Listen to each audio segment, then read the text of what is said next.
ಆಚರಣೆ, ಸಾಮಾಜಿಕ ಋಣಾನುಬಂಧದ ಆಚರಣೆ, ಅದು ಬಹಳ ಮಹತ್ವದ್ದು.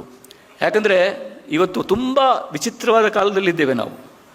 ಜಾತಿ, ಧರ್ಮ, ಅದು ಇದು ಕಸ ರಾಜಕಾರಣ ಬಂದು ಒಟ್ಟು ಒಂದು ಸಮಾಜದ ಒಂದು ಬಾಂಧವ್ಯವೇ ಹೊರಟು ಹೋಗಿದೆ. ಬೇಜಾರಾಗುತ್ತೆ, ತುಂಬ ಬೇಜಾರಾಗುತ್ತೆ.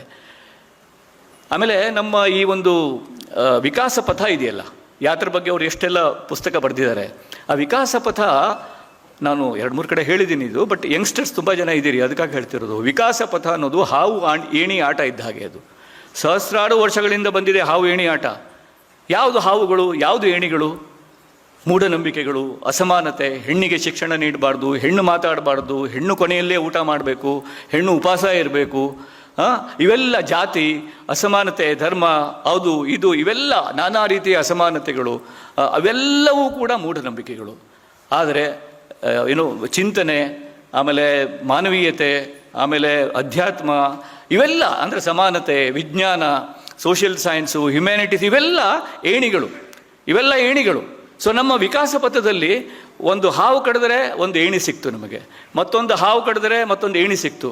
ಅಂದರೆ ಹೀಗೆ ಮೇಲೆ ಹೋದ್ವಿ ನಾವು, ಮತ್ತೊಂದು ಯಾವುದೋ ಹಾವು ಕಡಿತು, ಮತ್ತೆ ಕೆಳಗಡೆ ಬಂದ್ವಿ, ಮತ್ತೆಲ್ಲೋ ಮತ್ತೊಂದು ಏಣಿ ಬಂತು, ದಾಸರು ಬಂದರು, ವಚನಕಾರರು ಬಂದರು, ಎಲ್ಲ ಬಂದರು, ಅವೆಲ್ಲ ಏಣಿಗಳಾಗಿ ಬಂದರು.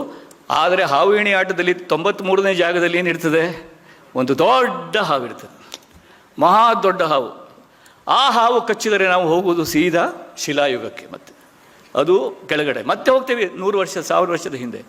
ಈಗ ನಮ್ಮ ಸಮಾಜವನ್ನು ಆ ಜಾತಿ, ಮತ, ಧರ್ಮ, ಮೂಢನಂಬಿಕೆಗಳ ಅಸಮಾನತೆಯ ಆ ದೊಡ್ಡ ಹಾವು ಕಚ್ಚೋಕೆ ರೆಡಿಯಾಗಿ ನಿಂತಿದೆ.